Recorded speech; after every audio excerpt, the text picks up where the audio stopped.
We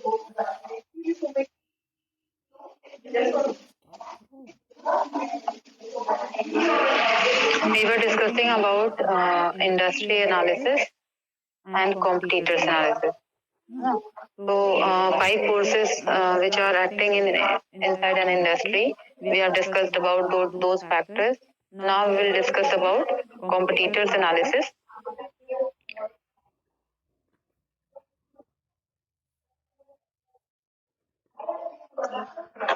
Okay. So, how can firms act inside an industry?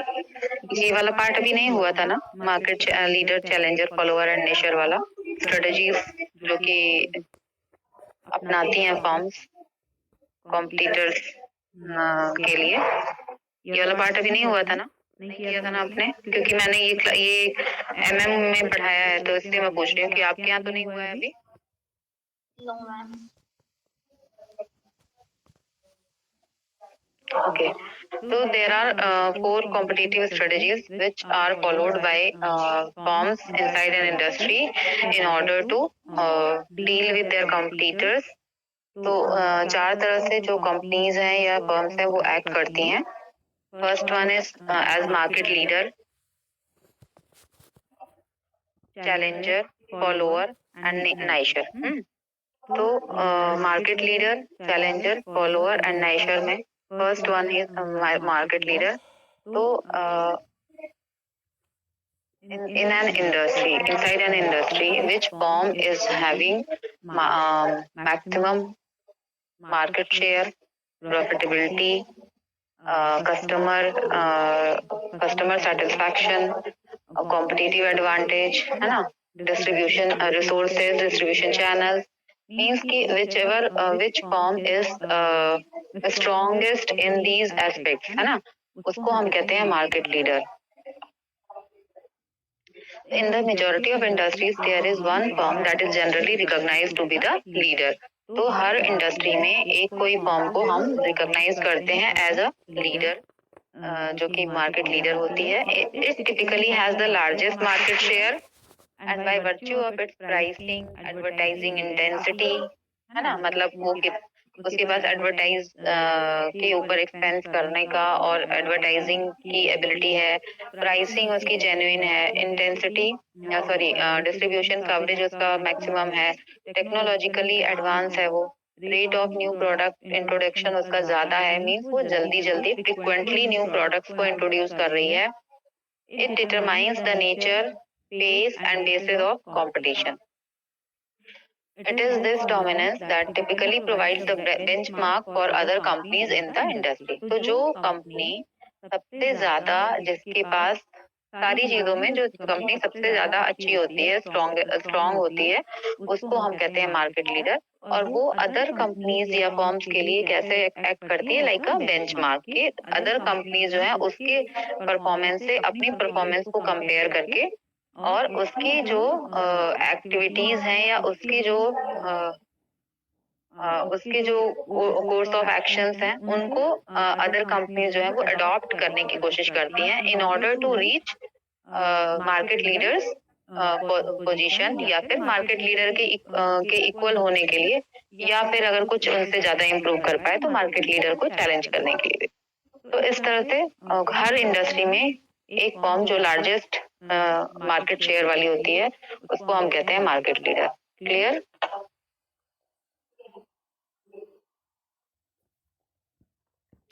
Clear to everyone? Am I audible or not? Yes, ma'am, audible. Yes, ma'am. ठीक है, clear है सबको? Yes, ma'am. अच्छा, उससे पहले ये बताइए कि आप लोग कल के उसमें वर्कशॉप में थे, आपने ज्वाइन किया था? Yes, जो Ma'am, I was not able to join the workshop. है ना? Yes, ma'am. Ma'am, there was so much of network disturbance over here that I couldn't join the link. Okay, that means network disturbance was on your side. No, ma'am. Actually, due to this, I have my BSNL connection, so Okay, that is this not. poor weather. Yes, ma'am. Yes, ma'am. Okay. Okay. Okay, तो आप जिन्होंने join किया था, finance वाले जो students थे उनको basically join करना ही था, तो आप और वैसे वो सबके लिए यूजफुल था, तो आप लोग को मतलब कुछ वहाँ पे चीजें कुछ समझ में आई? Was it fruitful for you? Yes, ma'am. Yes, ma'am. Yes, ma'am. Yes, ma'am. तो मतलब जो आपकी जो कोच थे उन्होंने मुझसे बोला है कि स्टूडेंट से फीडबैक ले लीजिएगा मैम, अगर उनको कुछ उनमें उसमें प्रॉब्लम रहा हो या किसी और मतलब उन जितना उन्होंने टॉपिक कवर किया था उसमें किसी पर्टिकुलर टॉपिक में आपको फोकस करवाना हो तो वो आप लोग मतलब मुझे बता सकते हैं, तो मैं उनको कन्वे कर दूंगी। ओके, अगर आपको लग रहा हो कि कोई चीज वहाँ पे यूजफुल लग रही थी आपको और वो अच्छे से समझ में नहीं आया हो या कुछ ऐसा लग रहा हो, अभी वो आगे फिर से और कंटिन्यू करेंगे, तो उसमें वो ratio with the help of Excel वो आपको रेशियो एनालिसिस और कैपिटल बजटिंग और लोन एंड लीज ये सारी चीजें वो जो है वो आप लोग को और ज्यादा डिस्कस करेंगे।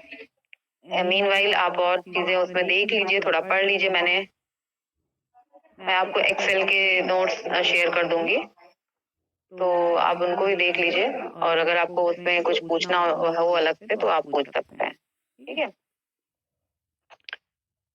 मार्केट लीडर, फिर उसके बाद मार्केट लीडर को जस्ट फॉलो करने वाले there are two types of firms, one is known as market challenger and another is known as market follower.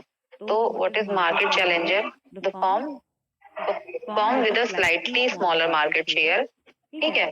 तो ये दोनों का ही सेम स्टेटस होता है, चैलेंजर एंड फॉलोअर का। ये दोनों लीडर के जस्ट पीछे वाली, मतलब जैसे सेकंड एंड थर्ड आप कह सकते हो, फर्स्ट अगर लीडर इज फर्स्ट तो सेकंड एंड थर्ड नंबर पे कोई है अगर, तो ये वहीं पे एग्जिस्ट करते हैं, थोड़ा सा पीछे होते हैं मार्केट लीडर से, यानी कि स्लाइटली स्मॉलर मार्केट शेयर इनका कम होता है। और ये जो चैलेंजर होते हैं they are having an intention to challenge the market leader, यानी जो चैलेंजर्स होते हैं वो थोड़ा सा ऑफेंसिव नेचर के होते हैं और वो मार्केट लीडर को चैलेंज करके उनको पीछे करके खुद मार्केट लीडर बनना चाहते हैं, या तो एटलीस्ट उनको इक्वेट करना चाहते हैं कि हम एटलीस्ट उनके बराबर मतलब टाई वाली कंडीशन पे पहुंच जाए। और जो फॉलोअर होते हैं they are also having same status, मतलब उनके पास भी same similar almost similar market share होता है, बट मतलब slightly smaller market share than market leader. But वो क्या करते हैं, दे आर वेरी क्वाइट मतलब they are very quite competitors. वो क्या करते हैं, वो नहीं करते, मतलब वो ऑफेंसिव नहीं होते हैं, वो डिफेंसिव होते हैं और वो चैलेंज नहीं करते मार्केट लीडर को, वो जस्ट फॉलो करते हैं। उनको लगता है कि एक पाथ मुझे बना बनाया मिल रहा है तो मैं उसको फॉलो करते जाऊं, और वो थोड़ा मतलब उनको लगता है कि मार्केट लीडर से थोड़ा सा कम हमारे पास है तो इट्स ओके, मतलब वो उतने में संतोष कर लेते हैं, वो सेटिस्फाई हो जाते हैं। तो firms with a slightly smaller market share can adopt one और टू स्टैंसेस, ठीक है। तो they may choose to adopt an aggressive stance, या तो वो अग्रेसिव हो एंड अटैक अदर फर्म्स, और दूसरी फर्म्स को अटैक करें, इंक्लूडिंग द मार्केट लीडर, और उसमें जो है मार्केट लीडर को भी अटैक करते हैं वो, in an attempt to gain share and perhaps dominance, यानी कि वो अपना मार्केट शेयर बढ़ाने के लिए और डोमिनेंस क्रिएट करने के लिए वो अदर फर्म्स को अटैक करते हैं, और उसमें मार्केट लीडर्स भी शामिल होते हैं। तो उनको हम क्या बोलते हैं, market Challengers.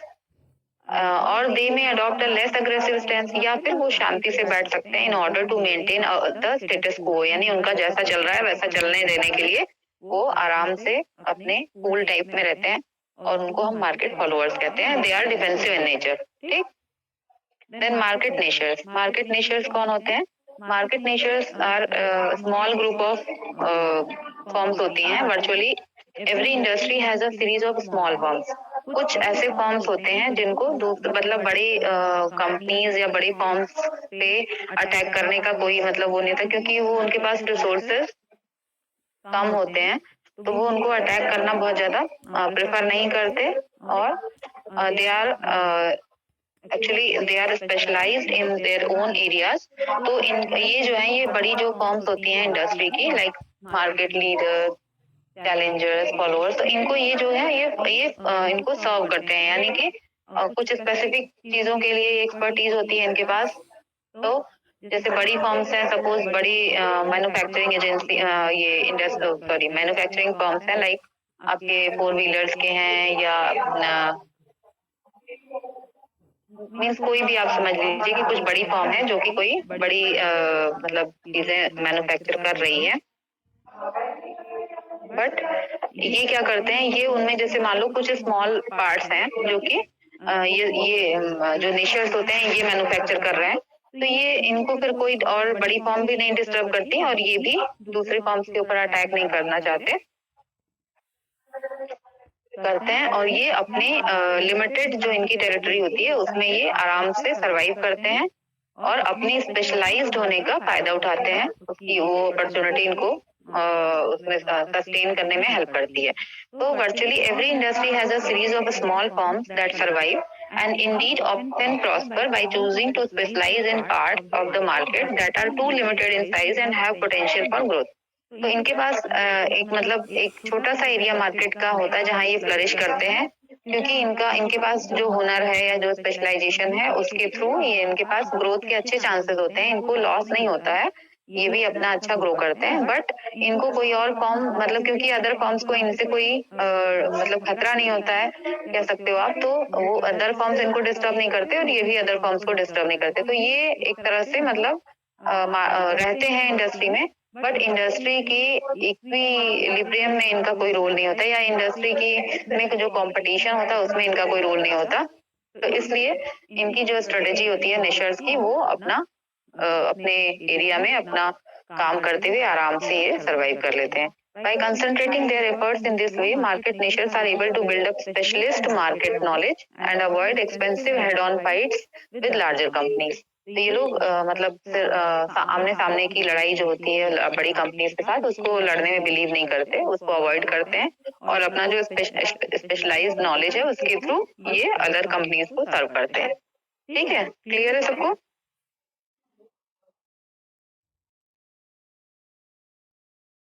Yes, ma'am. Yes, ma'am. Okay, अब देखो अब ये लोग जो डिफरेंट 4 टाइप्स के रोल्स ये प्ले करते हैं अदर अलग अलग फॉर्म्स, तो ये फॉर्म्स की कॉम्पिटिटिव स्ट्रेटजीज क्या होती है या किस तरह से ये कंपटीशन को अपने फेस करते हैं कह सकते हो। तो competitive strategies for the market leader, तो अब इनको करना क्या रहता है, इनको नंबर 1 पे बने रहना है। ठीक है, मार्केट लीडर बनना इजी है, बट टू मतलब number 1 position is easy to obtain, but it is difficult to stay on it, है ना। आपको नंबर 1 बनना आसान होता है, एक बार आप मेहनत करके टॉपर बन गए, बट उसको आपको जो है कंसिस्टेंटली आपको टॉप करना है। अगर हर क्लास में, तो आपको कंसिस्टेंटली मेहनत करनी पड़ेगी। तो वही बात यहाँ पर भी होती है कि इनको टॉपर या लीडर बने रहने के लिए इनको क्या क्या करना पड़ता है। To stay number 1, the firm must first क्या करेंगे, ये find ways to expand total market demand. तो सबसे पहले आपका मार्केट शेयर कैसे इंक्रीज होगा, जबकि आपकी जो प्रोडक्ट है उसकी डिमांड इंक्रीज होगी, है ना। फर्स्ट जो इनका वे है वो क्या है कि आप रास्ते ढूंढिए कि किस तरह से आप अपने प्रोडक्ट की टोटल मार्केट डिमांड को इंक्रीज करेंगे, है ना। Find ways to expand total market demand. दूसरा, it must protect its current share through defensive and offensive actions. दूसरी चीज ये होती है कि इनको अपनी जो इनका मार्केट शेयर है, यानी एग्जिस्टिंग कस्टमर्स हैं जो अभी इनके करंट में कस्टमर्स हैं, इनको संभालना है, यानी इनको प्रोटेक्ट करना है। ये नहीं कि कस्टमर वो जो है वो चले जाएं दूसरी तरफ, मतलब स्विच हो जाएं दूसरी कंपनी की तरफ, दूसरे फॉर्म की तरफ, नहीं। आपको अपने प्रोडक्ट की डिमांड को बढ़ाना है, मतलब कि डिमांड को बढ़ाने का मतलब क्या है कि नए कस्टमर्स को आपको अट्रैक्ट करना है। मीनवाइल आपको अपने जो रियल कस्टमर्स हैं, अपने करंट कस्टमर्स, उनको भी रोक के रखना है। अगर आपके नए कस्टमर्स आ रहे हैं और पुराने जा रहे हैं, तो भी आपको जो है उससे बहुत ज्यादा बेनिफिट नहीं होगा। और थर्ड क्या है, it must increase its market share. और तीसरी चीज कि इनको एनी हाउ अपना मार्केट शेयर इंक्रीज करना रहता है।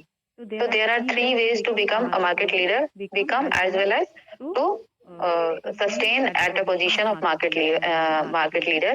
तो पहली चीज ये है कि to expand your total market demand, दूसरी चीज ये होती है कि to protect current market share through defensive and offensive action, यानी कि आप चाहे दूसरों पे अटैक करके या अपनी चीज को बचा करके, है ना। अगर आपकी चीज कोई छीन ले गया है तो उससे आप अपनी चीज छीन लाओ, वो हो गया ऑफेंसिव, और आपको अपनी चीज छीनने से बचाना है, ये हो गया आपका डिफेंसिव एक्शन। तो इस तरह से आपको अपना मार्केट शेयर बचाना है। और तीसरी चीज ये है कि आपको अपना मार्केट शेयर बढ़ाना भी है। ठीक, तो क्या क्या चीजें हो गई? Expand your total market demand, save or protect your existing market share, and third is to increase your market share। तो ये 3 स्ट्रेटजीज ये फॉलो करते हैं। अब कैसे एक्सपैंड करेंगे अपनी टोटल मार्केट डिमांड को? New customers. भाई टोटल मार्केट डिमांड बढ़ने का क्या मतलब है कि नए नए कस्टमर्स आपके प्रोडक्ट की डिमांड लेकर आए, है ना, नया आपके कस्टमर्स के बीच में आपके प्रोडक्ट की डिमांड बढ़ जाए। तो न्यू कस्टमर्स को मतलब आपके को नए कस्टमर्स को अवेयर करना अपने प्रोडक्ट के बारे में, और उनको कन्विंस करना कि वो आपके प्रोडक्ट को बाय परचेज करें, तो आपकी टोटल मार्केट डिमांड बढ़ेगी। Every product class has the potential to attract buyers who are unaware of the product और are resisting it because of price और लैक ऑफ सर्टेन फीचर्स। तो पहली चीज तो ये है कि आप जो अनअवेयर हैं बायर्स आपके प्रोडक्ट के बारे में, आप उनको अवेयर करिए, आप उनको अपने प्रोडक्ट के बारे में बताइए, चाहे तो एडवर्टाइजिंग के थ्रू या कैंपेन्स के थ्रू। दूसरी चीज की जैसे मान लो कस्टमर्स आपके प्रोडक्ट से अट्रैक्ट हो रहे हैं, but due to high price या due to lacking of some features, यानी कि कोई फीचर्स की कमी लग रही है उनको आपके प्रोडक्ट में, या अब आपके प्रोडक्ट की प्राइस उनको ज्यादा लग रही है। तो इन सब चीजों को आपको सॉर्ट आउट करना पड़ेगा, न्यू कस्टमर्स को अट्रैक्ट करना पड़ेगा अपने प्रोडक्ट को परचेज करने के लिए। देन अब इसके लिए क्या क्या करना पड़ेगा आपको? Those who might use it but do not, यानी कि जो आप मतलब ऐसे कस्टमर हो सकते हैं जो आपके means who are your potential customer, जो कि आपके प्रोडक्ट को यूज कर सकते हैं बट यूज कर नहीं रहे हैं। तो वहां पे आप क्या करोगे? मार्केट पेनिट्रेशन स्ट्रेटजीज यूज करोगे। तो मार्केट पेनिट्रेशन स्ट्रेटजीज में जैसे मान लो पेनिट्रेशन प्राइस है ना, मैंने आपको प्राइसिंग पढ़ाया है। पेनिट्रेशन प्राइस मीन्स कि जो प्राइस आपको डीपली मार्केट में पूरा अंदर तक मतलब एंटर करने के लिए हेल्पफुल हो। तो क्या ज्यादा प्राइस लेकर के अगर आप मार्केट में एंटर होगे तो वो आपके लिए हेल्पफुल होगा?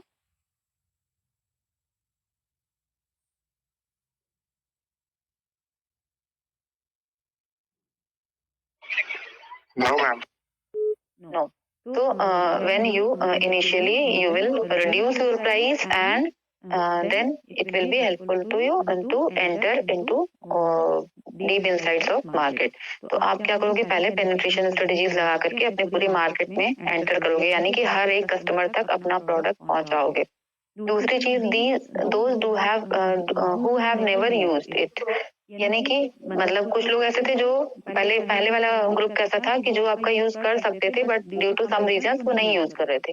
दूसरा ग्रुप ऐसा है, सेगमेंट ऐसा है कि उन्होंने आपका प्रोडक्ट कभी सुना ही नहीं है, जाना ही नहीं, यूज ही नहीं किया।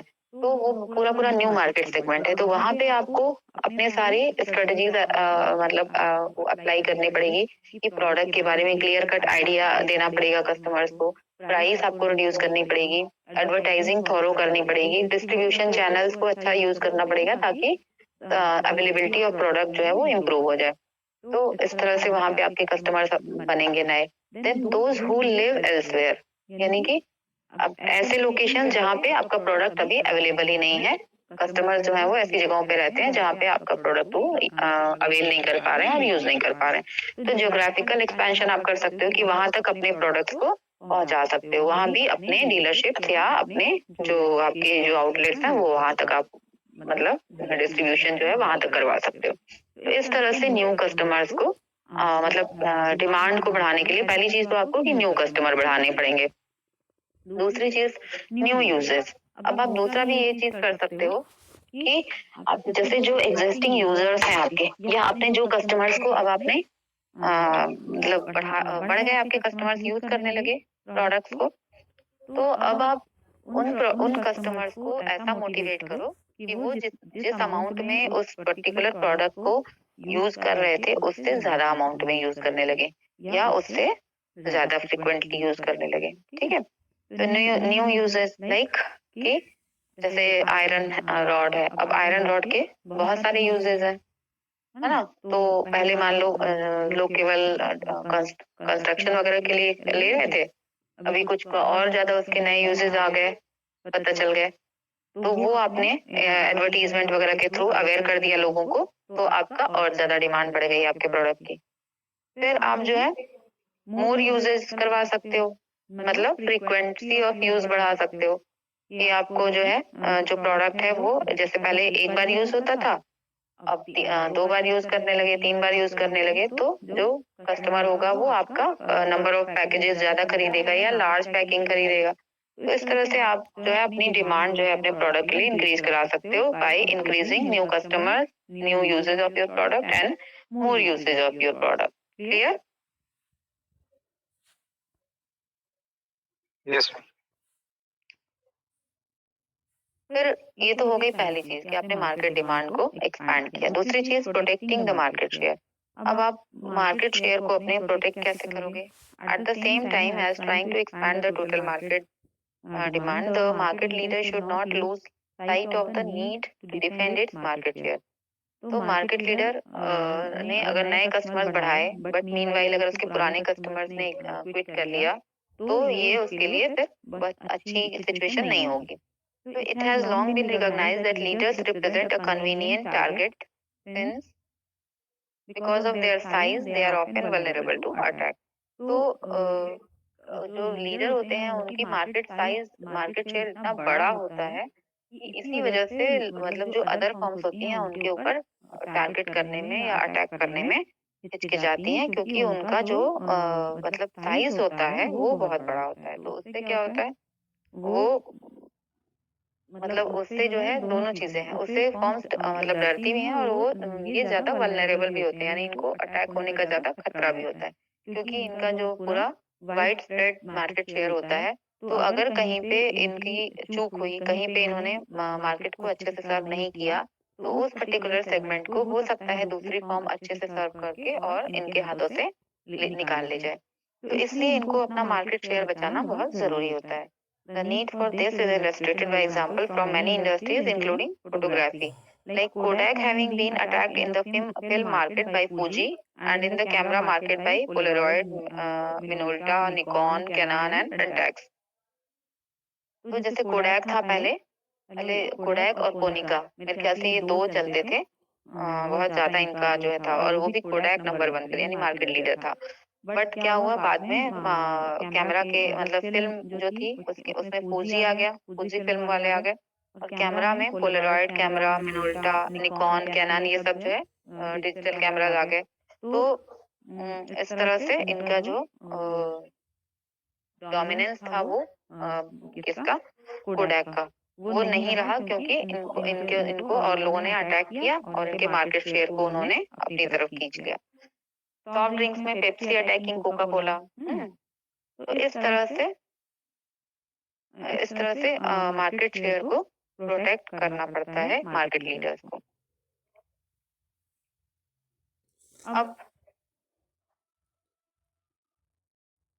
अब जो है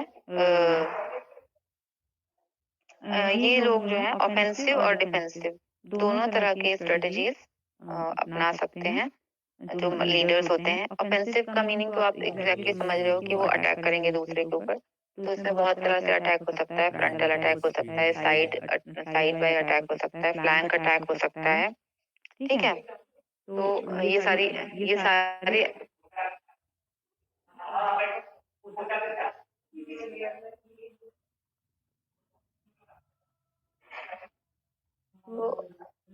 और डिफेंसिव स्ट्रेटजीज मींस विदाउट मतलब आप अटैक ना करो किसी को, बट अपनी चीजों को सुरक्षित बचाए रखो, है ना। तो डिफेंसिव मार्केटिंग में ये कैसे करते हैं? The aim of defensive marketing is to reduce the probability of attack, divert attacks to less threatened areas, and lessen their intensity. A dominant firm can use the following 6 defense strategies.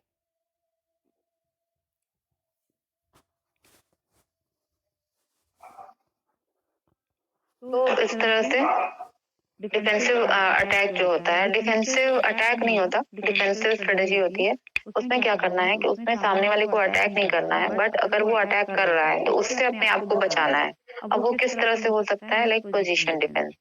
Position defense means occupying the most desirable market space in consumers' mind, making the brand almost impregnable.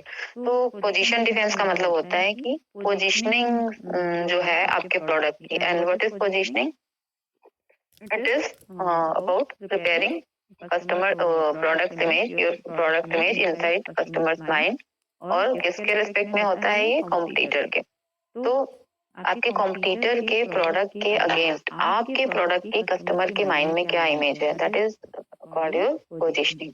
तो इस तरह से positioning करके, है ना, अपना जो customer को के माइंड में अपने प्रोडक्ट की इतनी अच्छी पोजीशनिंग आप करें कि वो दूसरे के जो मतलब आपके जो कॉम्पिटिटर्स हैं उनके प्रोडक्ट के बारे में वो सोचे ही नहीं। तो इसको हम बोलते हैं पोजीशन डिफेंस की, यानी कि हमने अपने आप को पोजीशन करके इतना अच्छे से डिफेंस कर लिया है कि हमारा कस्टमर कहीं और जाएगा ही नहीं। लाइक टाइड विथ क्लीनिंग, जैसे हम लोग बोलते हैं ना कि वाइट है तो टाइड है। टाइड ने अपने आप को मतलब बेस्ट क्लीनिंग के बेसिस पे जैसे पोजीशन किया हुआ है। पैम्पर्स विद ड्राइनेस, तो ये पीएनजी के प्रोडक्ट्स हैं। पैम्पर्स को इन्होंने ड्राइनेस के साथ क्या रखा है कि पैम्पर्स में मतलब एंटी लीक जेल है और क्या क्या चीजें हैं। पैम्पर्स जो डाइपर्स होते हैं बच्चों के। तो इस तरह से हम अपने प्रोडक्ट को की इमेज कस्टमर के माइंड में इतनी अच्छी बना दें कॉम्पिटिटर के कंपैरिजन में कि कस्टमर वो कॉम्पिटिटर जो है वो किसी और के बारे में सोचे ही नहीं। Then flank defense. Flank defense means the market leader should erect outposts to protect a weak front or support a possible counter attack. Flank defense का मतलब ये है कि मार्केट लीडर जो है वो उसका फ्लैंक का मतलब होता है कि साइड से, मतलब कहीं भी वीक पॉइंट्स पे अटैक करना। तो अगर ऐसा कोई अटैक हो तो वो उसको बचा सके, वो उसको उस पे काउंट मतलब उसके उसका जो काउंटर अटैक है उसको सपोर्ट कर सके, जिसकी वजह से मतलब कोई इस तरह का कॉम्पिटिटर अगर अटैक कर रहा है कि उसके ऊपर डायरेक्ट अटैक ना करके कोई साइड से अटैक कर रहा है, लाइक कि कहीं किसी पर्टिकुलर जगह पे उस कंपनी की या उस फॉर्म की पोजीशन अच्छी नहीं है तो वहां पे अटैक कर रहा है, या कोई ज्योग्राफिकल एरिया ऐसा है जहाँ पे पोजीशन अच्छी नहीं है तो वहां पे अटैक कर रहा है। तो इस तरह से head on collision, head on attack ना करके फ्लैंक अटैक कर रहा है। तो इसको अगर हम पहले से ही मजबूत कर लें, इसको अगर हम पहले से ही अपना प्रोटेक्शन कर लें कि वहाँ के जो कस्टमर जो है वो अपने आप को इग्नोर्ड ना समझे, वो अग्रीव्ड ना समझे और उनको हम अच्छे से सर्व कर दें, तो हमारा फिर कॉम्पिटिटर उसका फायदा नहीं उठा पाएगा। Clear? Then counter offensive defense. Responding to competitors head on attack by identifying the attacker's weakness and then launch a counter attack. तो counter offensive का मतलब होता है कि जब कॉम्पिटिटर अगर आपके ऊपर सामने से हमला कर रहा है, हेड ऑन अटैक कर रहा है, ठीक है, तो आप उसको किस तरह से रिस्पॉन्ड करें कि जो आपका अटैकर है यानी कॉम्पिटिटर है उसकी वीकनेस को आप ढूंढ करके वहां पे काउंटर अटैक करिए। ठीक है, तो इसको हम कहते हैं काउंटर ऑफेंसिव डिफेंस। मीन्स कि अगर वो मतलब आप उसके ऊपर अटैक नहीं कर रहे हो, पहली बात वो आपके ऊपर हेड ऑन अटैक कर रहा है, आमने सामने से अटैक कर रहा है, बट आप उस पे आमने सामने से उसको अटैक नहीं करोगे, काउंटर अटैक नहीं करोगे, बल्कि उसको करने दो अटैक, आप कहीं और उसका कोई वीक पॉइंट ढूंढ के वहां पे आप काउंटर अटैक करोगे तो उसको ज्यादा नुकसान होगा या फिर वो ज्यादा कमजोर पड़ेगा। तो इस तरह से आप उसको बोलते हैं, इस तरह की जो स्ट्रेटेजी होती है उसको बोलते हैं काउंटर ऑफेंसिव डिफेंस। क्लियर है सबको?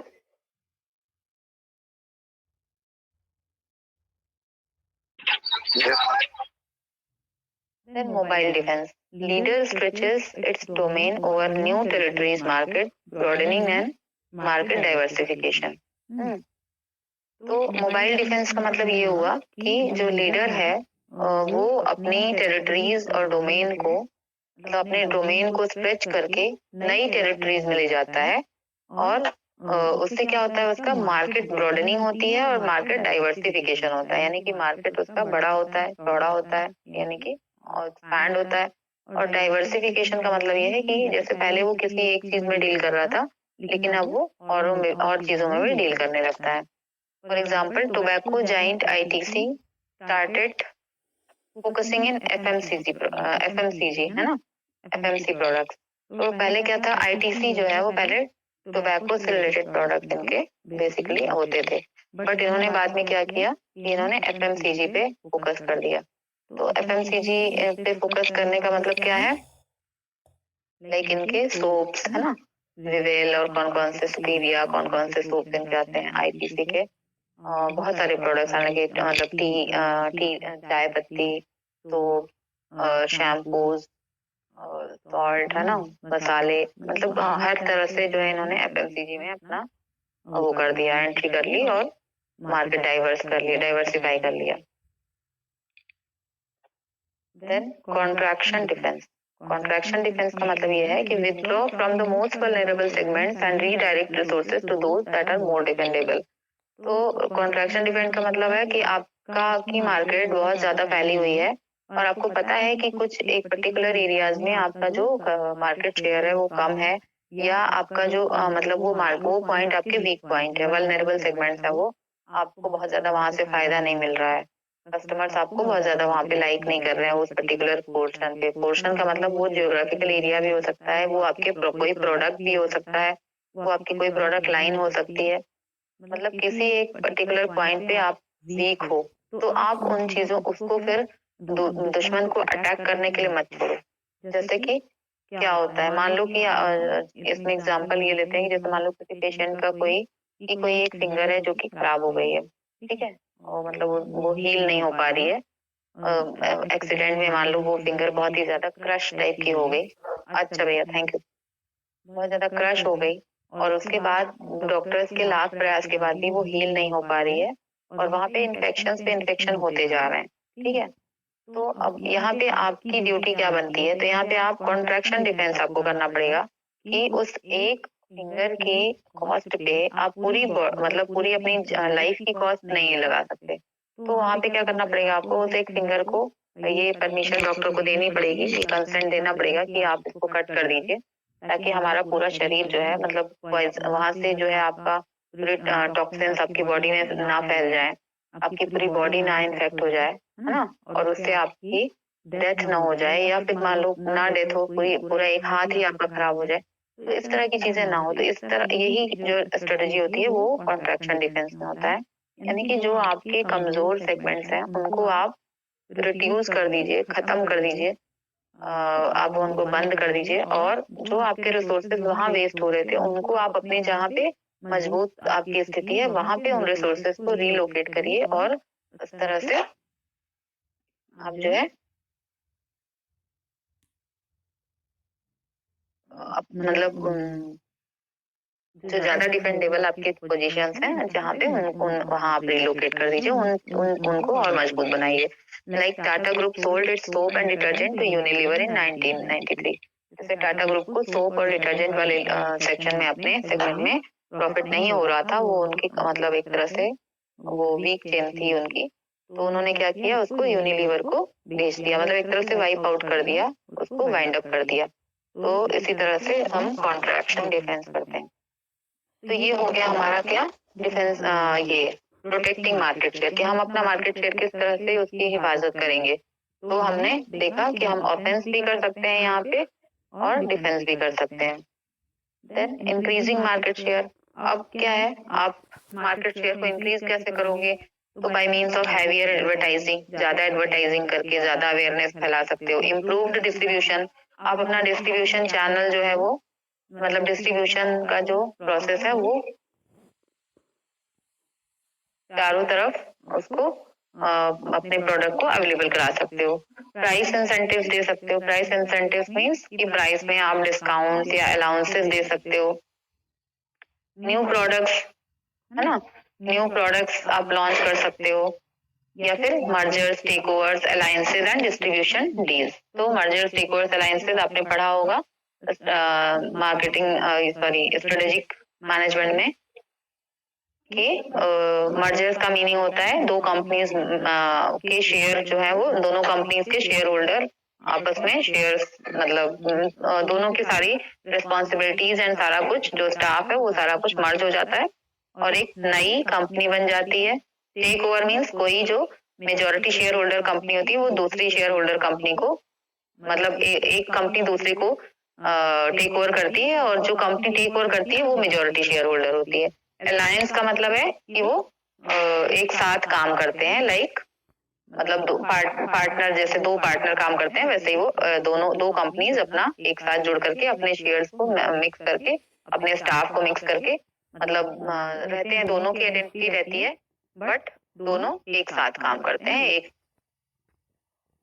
गोल के ऊपर काम करते हैं। डिस्ट्रीब्यूशन डील्स के थ्रू भी आप मार्केट शेयर बढ़ा सकते हो, तो इस तरह से आप मार्केट शेयर को इंक्रीज कर सकते हो। तो ये तो हो गए कॉम्पिटिटिव स्ट्रेटेजीज फॉर लीडर्स।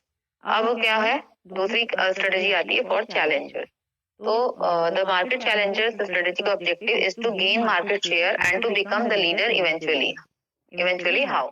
तो इनको क्या करना होता है, इनको ये मार्केट लीडर के जस्ट पीछे होते हैं और इनको मौका चाहिए होता है, ये चैलेंज करते रहते हैं टाइम टू टाइम लीडर को और मतलब ये ट्राई करते रहते हैं कि हम मार्केट लीडर बन जाए उनको पीछे करके। तो इनके पास कई ऑप्शंस होते हैं, तो ये अटैक किसको किसको करते हैं, ये इटसेल्फ मार्केट लीडर को अटैक करते हैं। दूसरी चीज, ये other forms of same size जो इनके खुद के साइज के रिसोर्सेज वाली फॉर्म्स होती हैं उनको अटैक करते हैं और ये स्मॉलर फॉर्म्स को भी अटैक करते हैं। बस क्या स्ट्रेटजीज होती हैं अटैक करने के लिए, इनके पास स्ट्रेटजीज होती हैं प्राइस डिस्काउंटिंग, प्रोडक्ट और service innovation, distribution innovation, heavy advertising, market development, clearer and मतलब कह सकते हो कि क्लीन एंड क्लियर कॉन्सेप्ट इनका जो है वो किसके ऊपर, डिस्ट्रीब्यूशन के ऊपर, और जो है कस्टमर रिलेशनशिप मैनेजमेंट और इनका जो है वो मतलब अच्छा रहता है। तो नहीं, एक स्ट्रेटेजी इनकी ये भी हो जाती है। और दूसरी चीज प्रोडक्ट एंड प्राइस डिस्काउंट तरह तरह से, ठीक है। अब ये क्या करते हैं, अब इनकी जो है तरह तरह से ये अटैक करते हैं। इनकी तो बेसिक जो इनका जो कोर्स ऑफ एक्शन होता है वो अटैक होता है, क्योंकि ये they are known as market challengers. का जो है कोर्स ऑफ एक्शन किसमें होता है, अटैकिंग मोड में ये होते हैं हमेशा। तो ये किस तरह से अटैक कर सकते हैं, फ्लैंक अटैक, यानी कि attack the enemy at its weak point और ब्लाइंड स्पॉट्स। ये लेंगे तुम मंगा रही हो आज अटैक, तो एनिमी जो है वो एनिमी के वीक पॉइंट्स को अटैक करना इनका रहता है, ठीक है।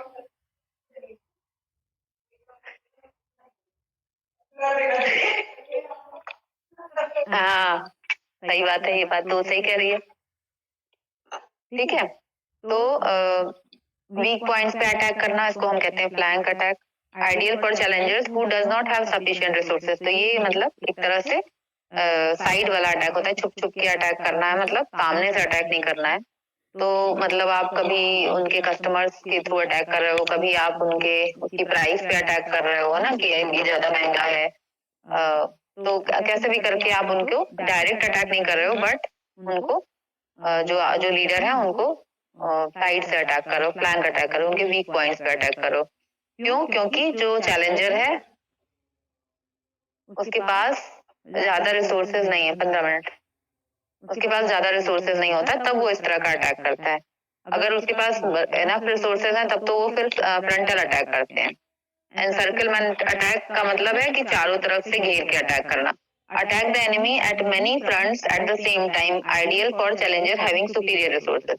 अब जो मजबूत यानी स्ट्रॉन्ग चैलेंजर होते हैं, मार्केट चैलेंजर्स, वो क्या करते हैं कि वो एक ही टाइम पे कई फ्रंट पे जो है अपने एनिमी को या अपने राइवल को मतलब एक तरह से मतलब एक साथ कई जगहों पे अटैक करना।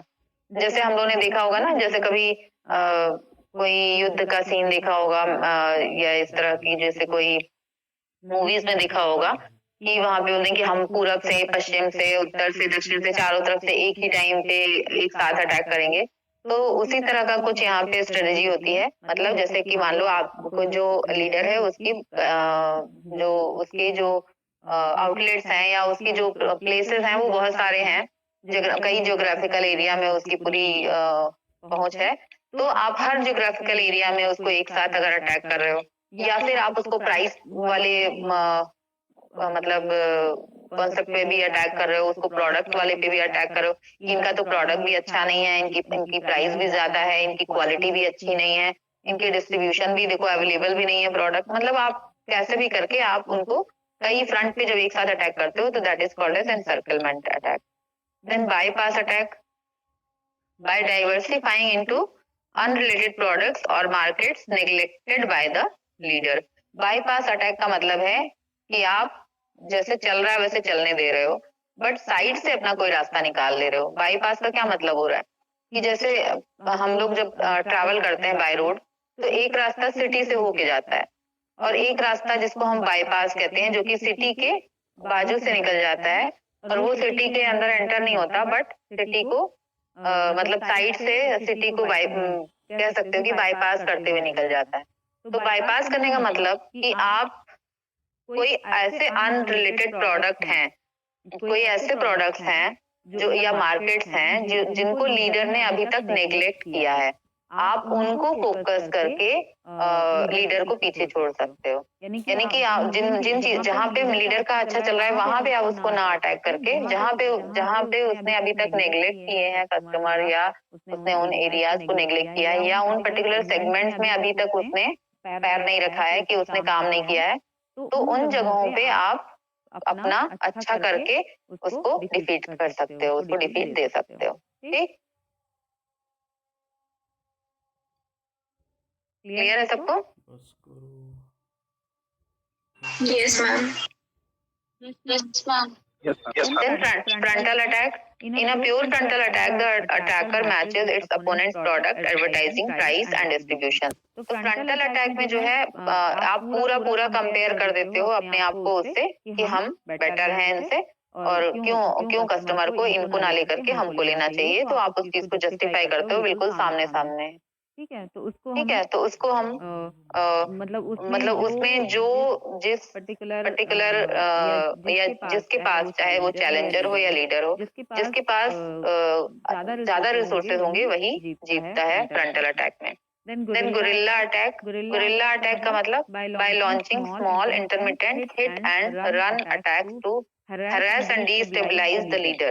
ठीक है, तो क्या होता है कि आप एक बार में एक फ्रंटल अटैक करो, उससे मतलब उसकी बजाय अगर आप छोटे छोटे कई अटैक, जैसे आपने किसी एक पर्टिकुलर उसके एस्पेक्ट पे जो है लीडर के आपने अटैक किया, और अभी वो उससे संभल भी नहीं पाया था, तो इतने में आपने छोटा सा दूसरा अटैक दूसरी जगह पे कर दिया, वो अभी वहां से नहीं संभला, इतने में आपने तीसरा अटैक किसी और एस्पेक्ट पे उसके कर दिया, वो अभी वहां से संभला भी नहीं था, तो आपने चौथा अटैक उसके उसमें कर दिया कि उसकी दूसरी किसी वहां पे कर दिया, टेरिटरी पे कर दिया, या उसके ज्योग्राफिकल लोकेशन के उस पे कर दिया।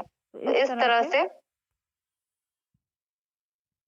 तरह से आप छोटे छोटे इंटरमिटेंट मतलब थोड़ी थोड़ी देर पे होने वाले अटैक्स करते जाते हो, तो फिर वो बैलेंस नहीं हो पाता, वो डिस्टेबलाइज हो जाता है लीडर, तो ये उसको बहुत नुकसान पहुंचाता है, और फिर इसमें आप जो है मतलब जो चैलेंजर होता है उसको बेनिफिट मिल जाता है। तो इस तरह से हम जो चैलेंजर है वो इतने सारे तरीके से अटैक कर सकता है लीडर के ऊपर और अदर फर्म्स के ऊपर भी। ठीक है, क्लियर है सबको?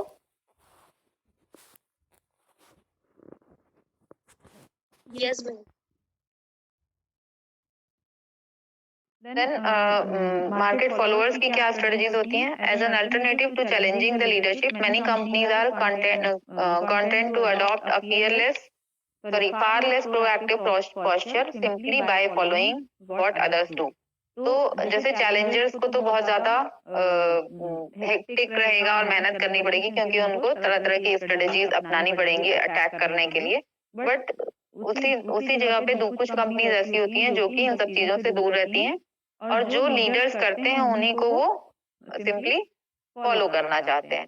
तो वो कैसे फॉलो कर सकते हैं? Following closely with as similar a marketing mix and market segmentation combination or as possible.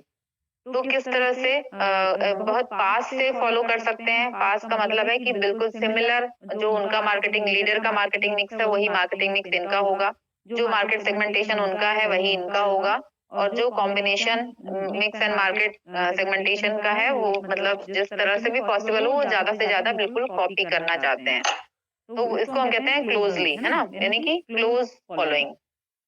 दूसरी चीज हो गई following at a distance, so that although there are obvious similarities there are also areas of differentiation between the two. तो थोड़ा दूर से मतलब following at a distance का मतलब है कि सिमिलर रहता है बहुत कुछ, बट फिर भी कुछ डिफरेंसेस वो मेंटेन करके चलते हैं। अब चाहे उनके डिस्ट्रीब्यूशन चैनल में कुछ डिफरेंस हो, चाहे उनकी प्राइसिंग में कुछ डिफरेंस हो, तो इस तरह से फॉलोइंग।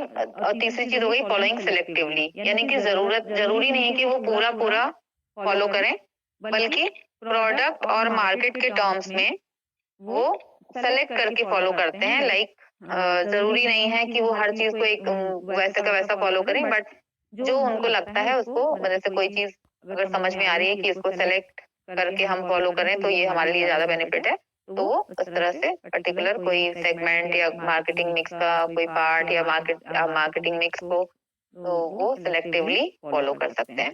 अब फॉलोइंग के टाइप्स होते हैं, तो इसमें counter fitter duplicates the leader product and packages and sells it on the black market or through disreputable sellers.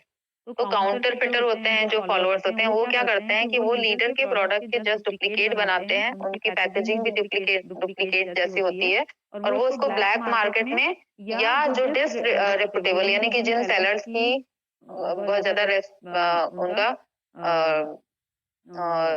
मतलब उनका वो रेपुटेशन बहुत अच्छा नहीं होता, ऐसे सेलर्स के पास वो सेलर्स से वो उसको मतलब बिकवाते हैं। ठीक है। दूसरा cloner emulates the leader's product name and packaging with slight variations. तो क्लोनर क्या होते हैं? काउंटर फिटर का मतलब वो बिल्कुल डुप्लीकेट होते हैं, मतलब वो नकली एक तरह से कह सकते हो। क्लोनर क्या होते हैं? क्लोनर का मतलब है कि वो लीडर्स के प्रोडक्ट को काफी हद तक कॉपी करते हैं, पैकेजिंग करते हैं, लेकिन उसमें कुछ वेरिएशंस होते हैं, उसमें कुछ वेरिएशंस होते हैं। इमिटेटर क्या है? Copy some things from the leader but differentiates on packaging, advertising, pricing और लोकेशन। ठीक है। The leader doesn't mind as long as the imitator attack aggressively. तो इमिटेटर क्या करते हैं कि ये कुछ चीजें कॉपी करते हैं और कुछ चीजें जो है वो डिफरेंट रखते हैं, लाइक पैकेजिंग अलग रखते हैं, एडवर्टाइजिंग अलग करते हैं, प्राइसिंग अलग रखते हैं, और लोकेशन जो यहाँ पे बेच रहे होते हैं वो अलग रखते हैं। तो इस तरह से लीडर जो है वो इसको ज्यादा मतलब एग्रेसिवली इसको जो है वो बहुत ज्यादा नहीं मतलब माइंड करता है, क्योंकि ये काफी चीजों में डिफरेंट मतलब एस्पेक्ट वहाँ पे अप्लाई करते हैं। अडॉप्टर क्या होते हैं? The adopter takes leaders product and adopts और improve them. The adopter may choose to sell in different market but often it grows to a future challenge. Adopter क्या करते हैं? वो उन्हीं के प्रोडक्ट्स को अडॉप्ट करते हैं और उनको इम्प्रूव करके बेचते हैं।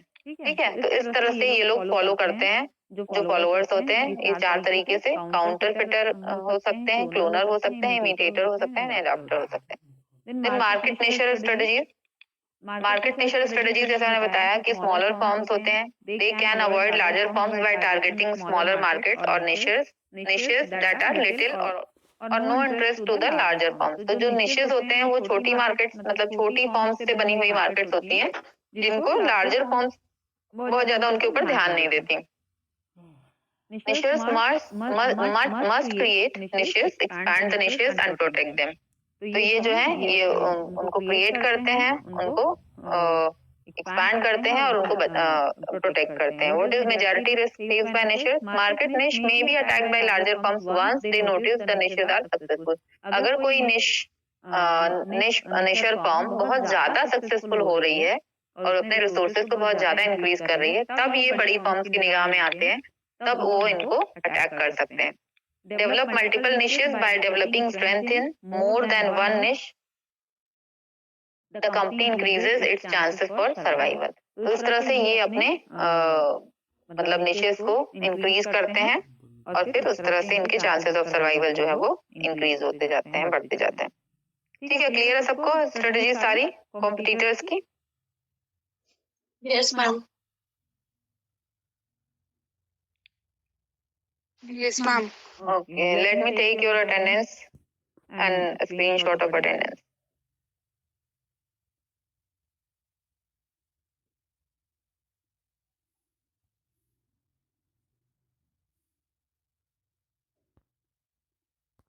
No one will left.